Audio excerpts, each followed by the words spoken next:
Okay. What up, Saiyans? So Gino's back for another workout. Good to be back. Yep, got our schedules finally linked up. Yeah, I gotta sync that up. Yeah, so today we got a leg day. Sorry, I forgot to tell you in Oh, case no worries. I you love the have surprise. to prepare or anything. Do you regularly hit legs? Yeah, I do. Okay. All right, know, so what's your current like split that you're on right now? Say more about that with me. What's that? Like, how often am I your- hitting legs? Or your current workout split? Do you have like a current workout split you follow, or you just kind of go to the gym and hit so whatever feels good? For me, usually, I'm dropping some squats. I'm moving some I get on the hack squat, or I'll do some leg presses, alternating singles, doubles, calf raises. I always integrate usually some cardio though into my leg days, so that that's at good. the end it can Yeah, kind of yeah. get that extra little burn and push. And then Yep. cardio to me is one of the hardest things to make time for, so I always put it on a leg day because I feel like it's an intentionally scheduled in thing for me. Yeah. So. No, yeah, 100%. So okay. Also, what about like your workout split? So, like Mondays, Tuesdays, like throughout the week. Throughout the week, I usually will start. I try to start upper body to do like Mondays. Usually my start of my week. So I usually do probably chest and tries, probably more standard thing. Yeah. Then I'll go down to legs and cardio.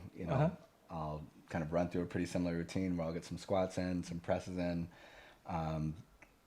Then on Tuesday, back to either back or arms. So by try to switch it up, and then kind of just go every other. That's how I usually rotate. Oh, yeah. So it's kind of like a push, legs, pull kind of thing. And in the middle, I'll do kind of like an active rest day where I'll try to either get a hike in or I'll just do a full day of cardio. Nice, But yeah, nice. it's kind of like the standard how I split it up. Oh, so you go hiking regularly? Yeah, so like Cocoa Head's been kind of one of the fun ones. One of the reasons why is because you can measure your progress and you can measure how bad you are. Yeah, so Cocoa Head on Oahu is like considered like the death stairs. Oh man, it's like how many stairs? Stairmaster from hell. It's Yeah. like 1,000 something. 1,000 plus steps going straight up a mountain. What makes it more challenging though is like if you're on a regular Stairmaster, you're used to maybe a more even pace. These stairs are split up, so it's like a double step. Yeah. So imagine doing a double step on the Stairmaster going super inclined.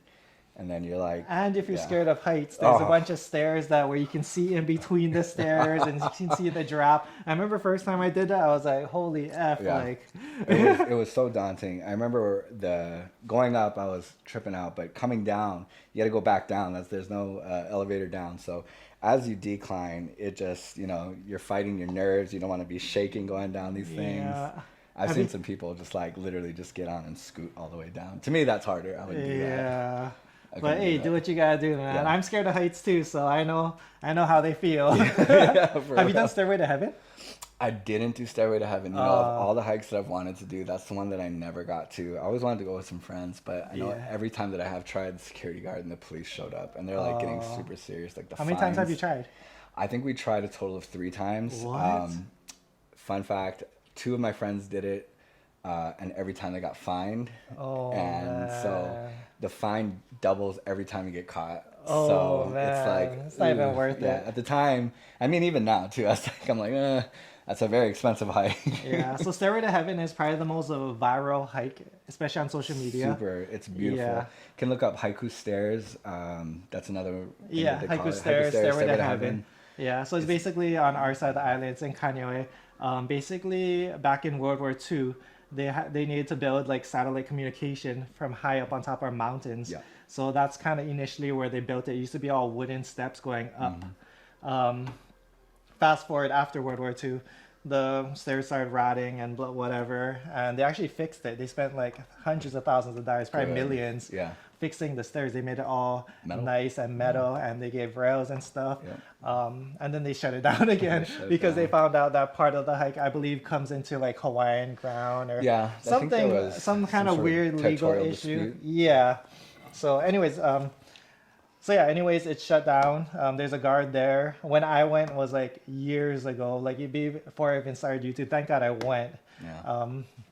Yeah, we just went early morning, peak of dawn before the security guard gets there. Yeah. And yeah, I remember some parts of the hike was literally like a step ladder. Like to the left, you see ravine, down, to the right, ravine. Ugh. And then you're just coming down the ladder. I'm just like, okay, Yeah. look straight, look straight, look straight. And that's in the beginning. You're like, what you Yeah. don't realize about Stairway to Heaven is the hike starts where the H3 is. Yep. Like that's like the starting point. It was Yeah. so trippy. Start Because the on H3 is already like highway right there. like 300-400 feet already up in the air. So by the time you get, so there's 3 plateaus that you hit on the Stairway to Heaven, like 3 little like lookout spots. Yeah. The first lookout spot, you're already in the clouds. Yep. Like yeah, it's all like foggy around you. It's just a trip. The second and third lookout, you're looking down at the clouds. Yep. Like you don't really go up there for a beautiful view. You go there for the experience. Yeah. It's like freezing cold, but I mean, that's an accomplishment. I put that Yeah. on my resume. yeah, you like lychee? I do. I'm trying that out. All right, you try lychee. I've been mixing it with the dragon fruit, so it's whatever you want. I got passion down to fruit do that. here. I like all these flavors, to be honest. To be honest, I've been on a lychee kick lately. Sounds good. Yeah. Also, did you hear what happened about Akira? Oh man, my heart dropped. I had to read it over and over, and I had to double check because I thought it was, sometimes people will just put stuff out there, but that just was Yeah, kicking that's the the first thing I soul. did too. Was like, is this authentic? Is this legit? Yeah. Like, I'm gonna try to mix. oh it yeah, together, try. Yeah. But it just was, a couple things went through my head. Just I think the first thing that did was it took me back to when I was a little kid, and I would wake up and watch Dragon Ball Z, and I just the first time you see it and get to know it, and it just what he brought into the world with his creation just was so monumental, and just to know that he passed, and relatively young. I mean, Yeah, 68 isn't young in today's society with the technology we have today. So that was heavy. What about for you? I mean, definitely a big Yeah. influence on a lot of your life. Yeah, it took a little to settle in. And yeah, so today, actually, before you came, I filmed a video just talking about it and stuff. And oh man, I didn't think I was going to get emotional. But I guess after reading what Oda said, so Oda is the creator of One Piece. And I also read what Kishimoto said, who's the creator of Naruto. So I read their things, and I guess it just made me sad reading what they had to say. Because you kind of get a little feel for how he was as a person. Yeah. Stuff like we don't know. Like Akira, as far as I know, like I don't know. I don't think I've ever seen an interview with him before. I ever heard him speak. I just know he's a creator, so I don't know anything about him. I never really looked into it. Yeah. But yeah, just to hear their experiences with them, how he kind of brought them up, and they all call him sensei, like he was their teacher kind of thing, because he inspired them. Yeah. And that's pretty much all over social media. Is everyone, even the voice of Goku, the old lady. Yeah. Yeah, the voice of Goku, she put out a statement and stuff, and it just kind of gives you a feel for how he was as a person. And dude, that just made me.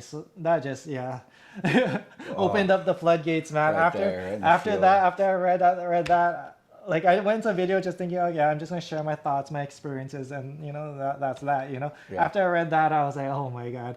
And then I started getting emotional, and then it went downhill from there. Yeah, 10 years on YouTube. I don't think I've ever I think I might have teared up here and there. Yeah. But never really shed real tears on the channel. I think that to me though, his creation, what he brought to you, to everybody, to a lot of people. I mean, a part of it inspired so much of your life, a lot of other people's lives. The characters, the creation, the meaning. There's just, I think, a lot. That is more than just the nostalgia there. But there's just there's so much. I think it's hard when a figure like that passes. So very iconic, and I think that's fully understandable. And I think to just sum it up, I feel like I kind of lost a piece of my childhood, kind of thing. As much as it didn't really affect me too much when they stopped Dragon Ball. Before they went into Dragon Ball Super and all that stuff. Right. Yeah, it didn't really affect me too much. But yeah, knowing he's gone, and that's likely they might still go on with Super. I think it's someone else that's writing it, but I think he was overseeing it. I thought he was. I'm not. Super. Yeah, I'm not real big on the back end on what goes on. but I think that's how it was going on. Right. Was he was overseeing it while someone else was, developing it. So they might keep on Super. I don't know. There was rumors that there would come out with a new season in the Year of the Dragon.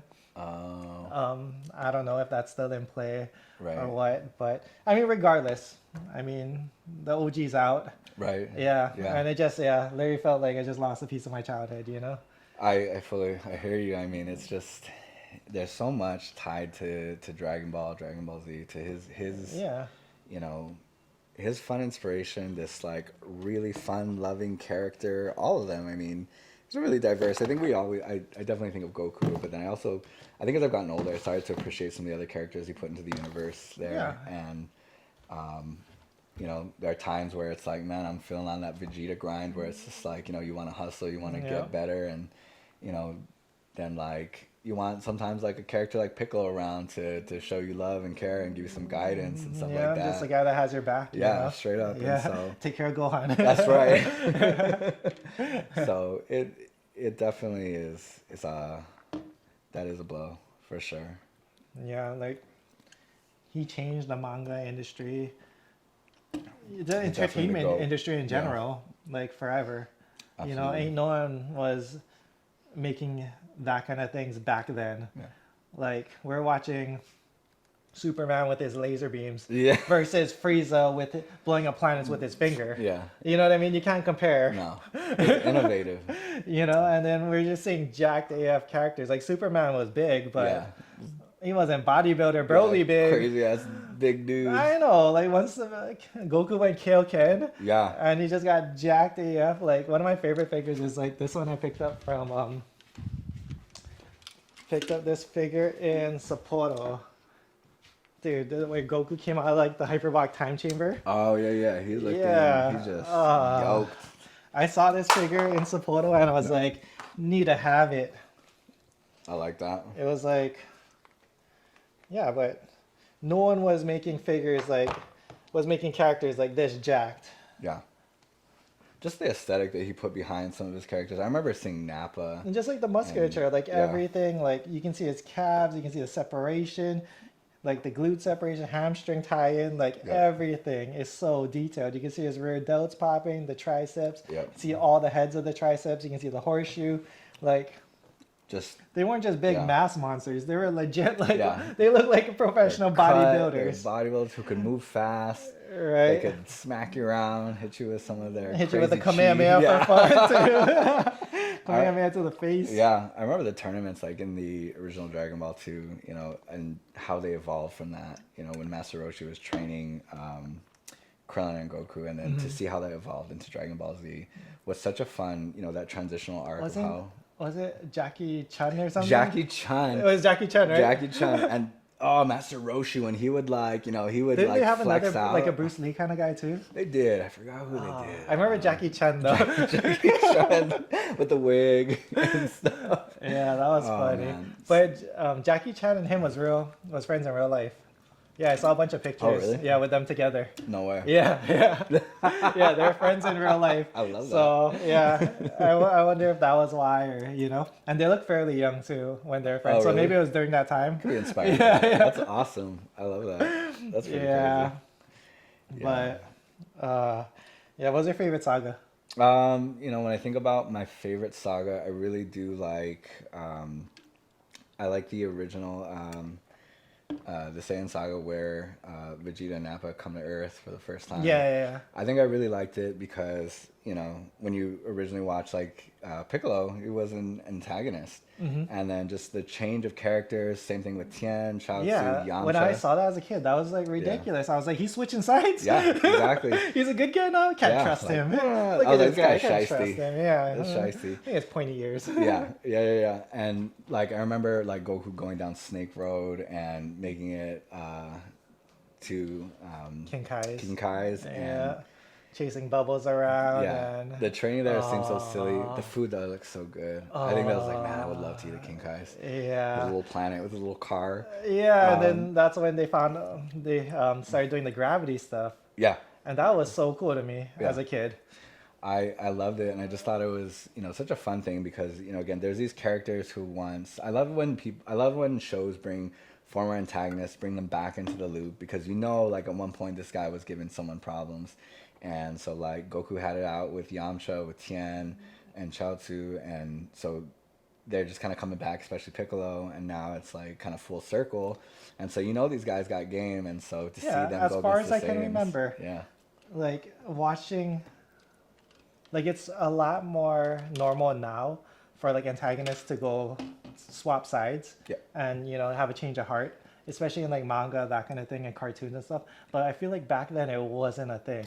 it wasn't Like nobody saw that, and just Yeah. to see Piccolo swap, Vegeta change. Yeah. Like Vegeta just like he had the biggest blow. Like, Yeah, he changed. Like you hate Vegeta. I Yeah. hated him at first. I was like, this dude's a jerk. Like, yeah. and Just and no regard for human life. part of me was like, Goku, why'd you stop Krillin? Just let him get him with the Yajirobe sword right there. But Yeah.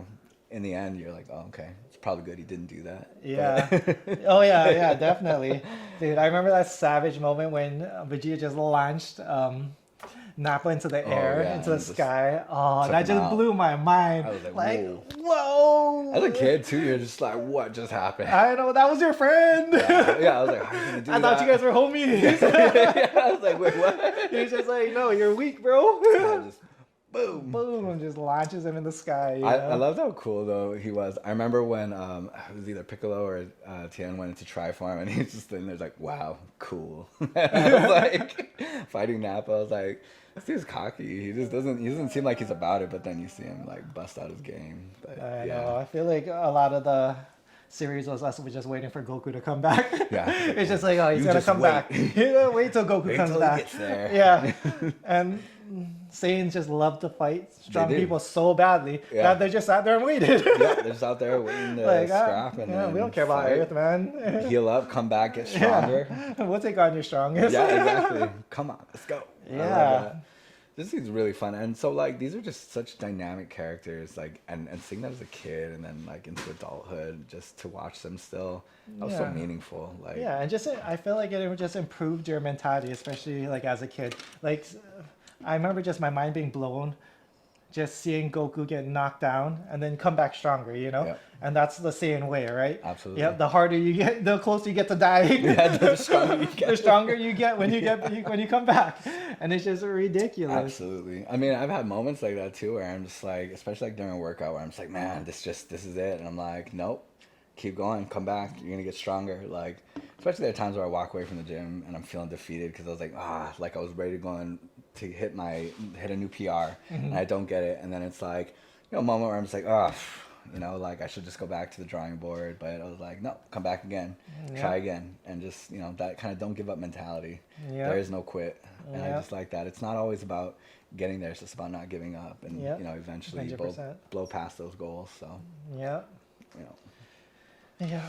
So we could probably go all day on this. all day, all day. But we're gonna finish up our workout, get warmed up. That's Let's right. go.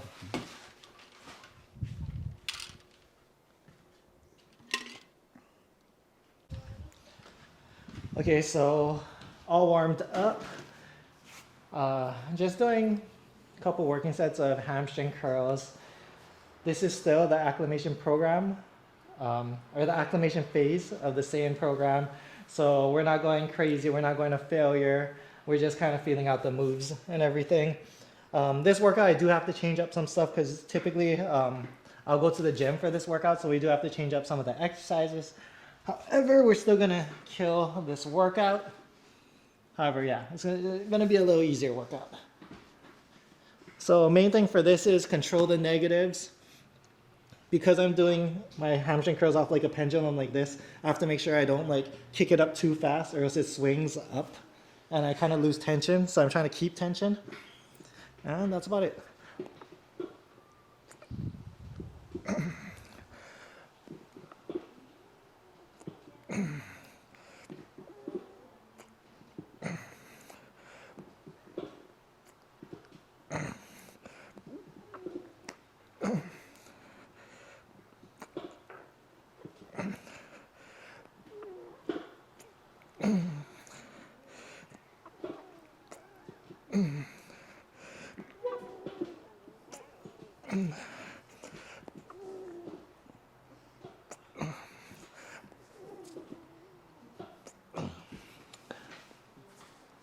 And yeah, I'm also just grabbing the rails just for more stability.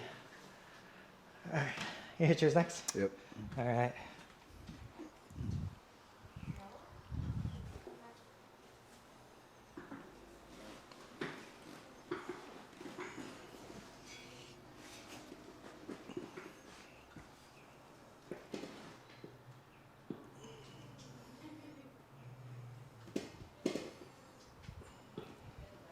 Yep. Just like that.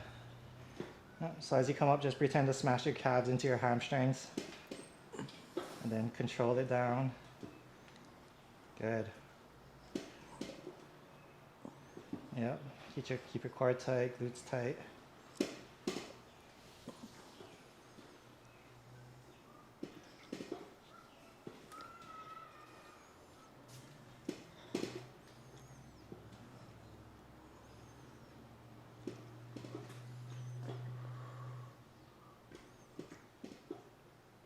Good. That's 10?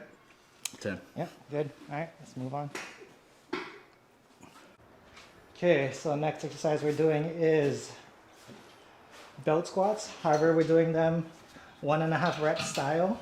So basically, just like we did on the bench, the first rep is going to be a half a rep, slight pause, always controlled. Control the eccentric, come all the way up, full rep, control the eccentric, and again. So every rep is pretty much 1.5 reps. And these feel crazy good. If you guys haven't tried these, I have these essentially programmed on a hack squat. However, this is my first time doing it on a belt squat and it feels great.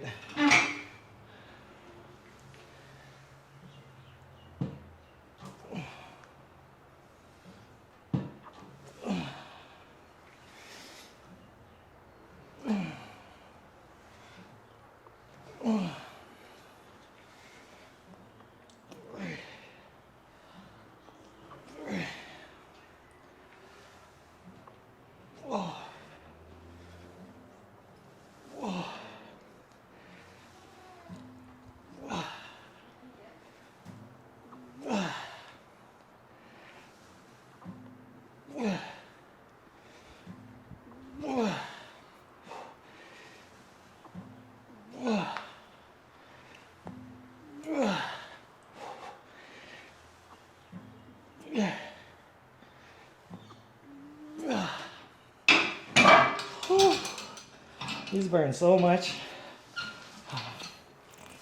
So the main thing is for this exercise is make sure you're not bouncing it after that half rep. Get that pause. Just a slight pause, you don't have to hold it forever. Slight pause at the half rep and don't bounce it. That was a mistake I was making also on the bench workout. I noticed after watching the footage was as I was fatiguing, the pause gets shorter and shorter and I started bouncing a little bit more than I like. I even noticed it for this. So make sure you get that pause at the half. All right, ready, Gino? Oh, that's one word for it. What I like about this is everything hurts. I know. Oh, my quads are burning, man. Yeah. No, this is a fun one. I've never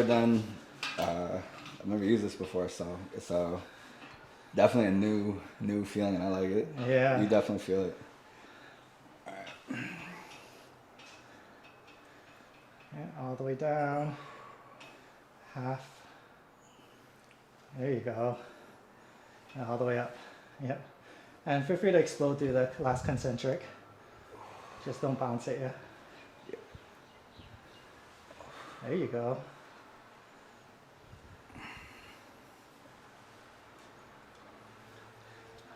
A little bit lower on your half rep. Okay.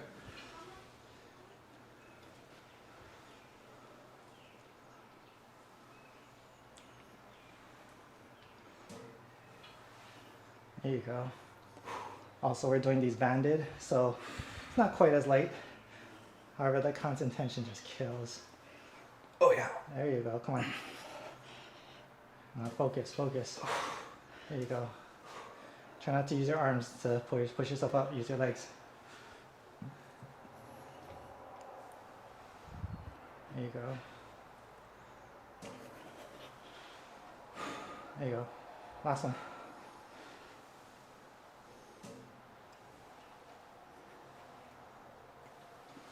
There you go. Right.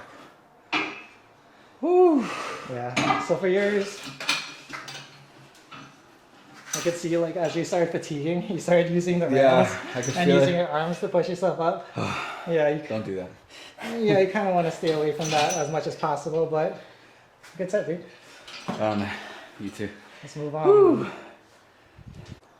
Okay, so next we're doing KS hip thrust.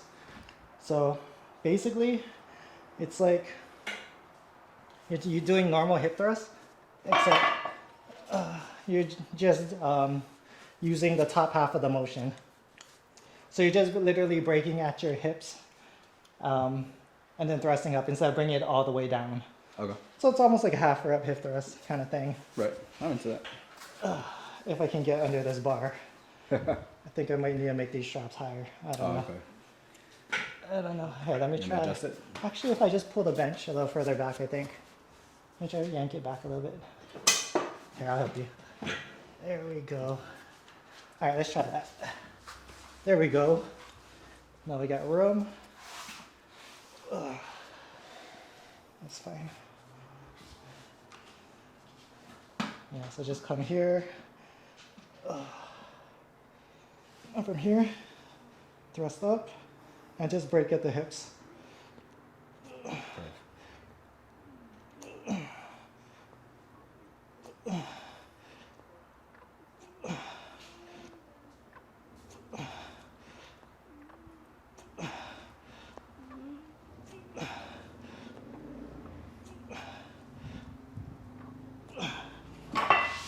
Yep, and it's just like that. So it should be fairly light. Oh, it's just a bitch getting in and out. There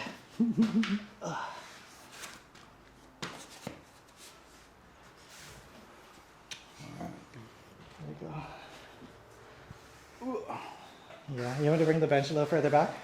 Let me see when I get under. I think I might need to. I'll put it like a little bit. There you go.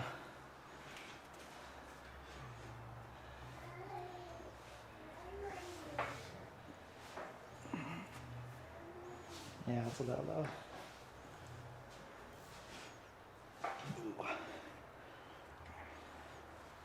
Yep. Just break at the hips. Drive your glutes up. Control the eccentric. There you go. Good. Yep, bring your hips all the way up as high as you can. Get those hips up. There you go. Go. Don't, not quite as low. Okay. Just break at the hips. Right there, stop, and then there you go. Down, stop. Good, just like that. So you keep constant tension.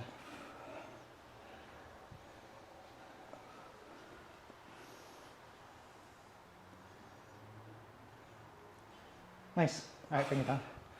Yeah. Also, before you start, make sure the pad is straight. Oh, okay. The bar felt a little crooked, yeah, on your Yeah. hips. Yeah. So just make sure it's straight, because sometimes it moves around, wiggles around. Yeah. All right, nice. Whew. Okay, last set, because Gino has to go back to work. I wish I didn't. I'd like to spend all day in the hyperbolic time chamber, but alas. It's okay. We'll have lots of time. Okay, so went a little bit up in weight. It's okay. Not going too crazy today.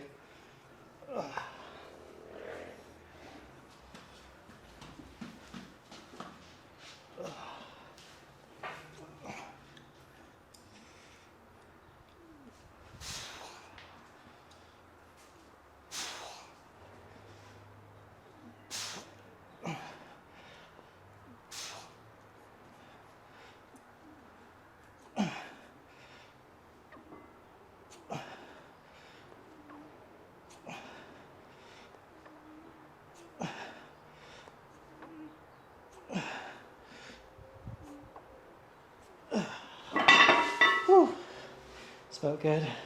It's been a minute since I've done hip thrusts.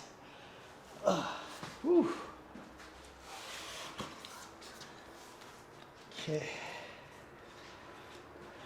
Right. All right, you ready? Yeah, this is our last set of this. Ready.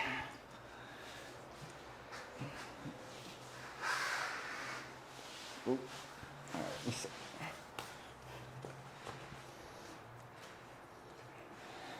Yeah, make sure it's straight. So line up this center with the center narrow. There you go. And then yeah, make sure it's centered on your hips too. Yeah, there you go. I think that looks good. All right.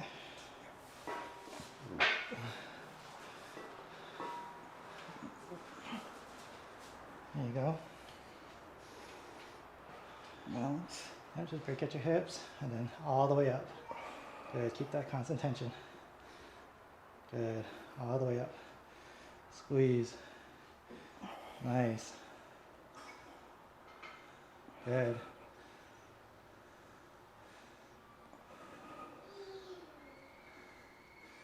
Good.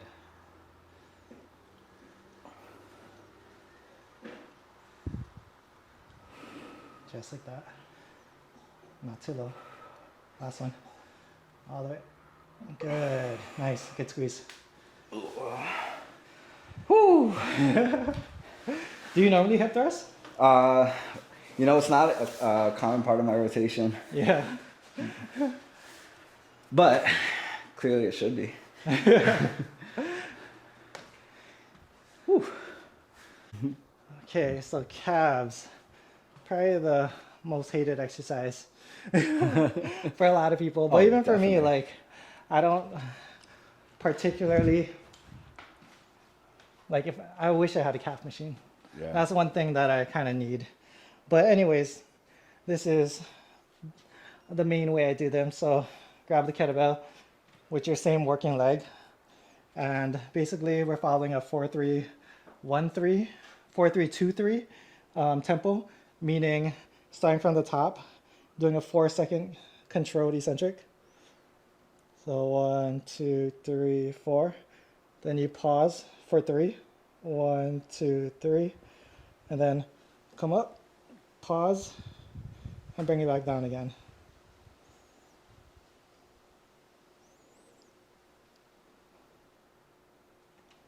So the two main things that you want to just remember is just 4 count on the way down and 3-second pause.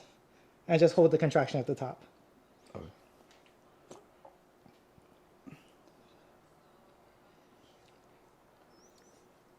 And I know you're talking about your calves lacking. Oh, they're lacking. It sucks. It sucks. It's long and painful. Sensational. But my calves, I think, came up like, I don't know, close to an inch since I started hitting them hard. Oh, no? Something like that. I gotta double check my measurements. I haven't measured in a while.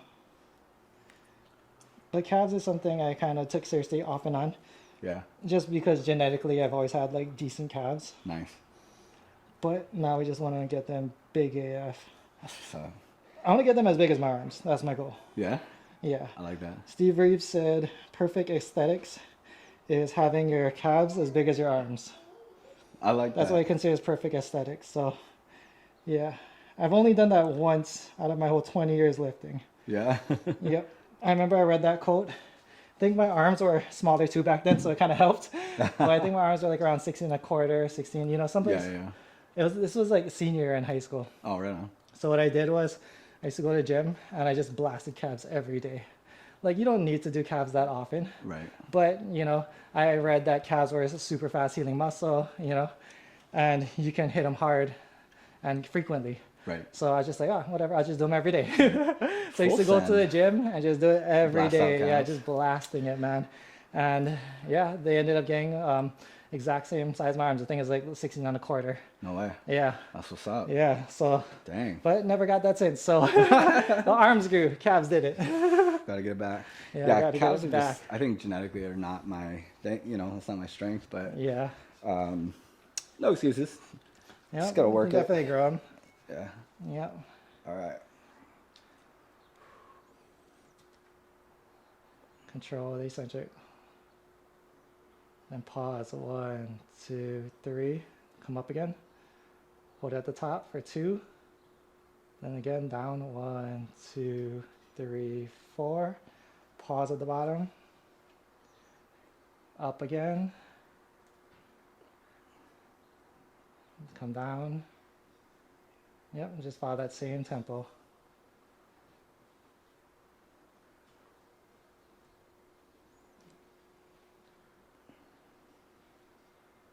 Does it burn? Bro, this burns so bad. Yeah. Good. That's how you know you're doing it right.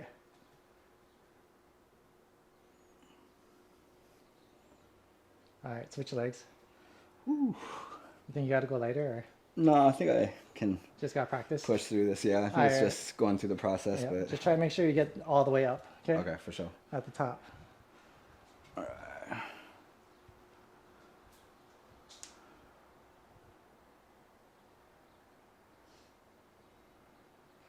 There you go, and then up. And as you're pausing at the bottom, the 3, try to drive your heel down as low as you can. So don't just pause at the bottom, just really, yeah, try to get that as deep of a stretch as you can in your calf, okay? Okay. And that's the part a lot of people lose when they're doing calf workouts, is they bounce too much out of the hole, right?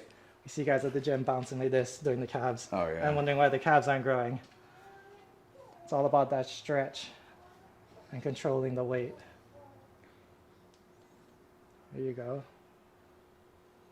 All the way down, get that heel all the way down, get that stretch. And come up, tippy toes as high as you can. And control it down.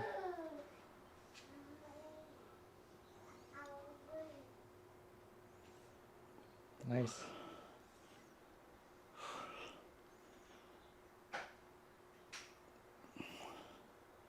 Good. That's the same reps, right? Yeah.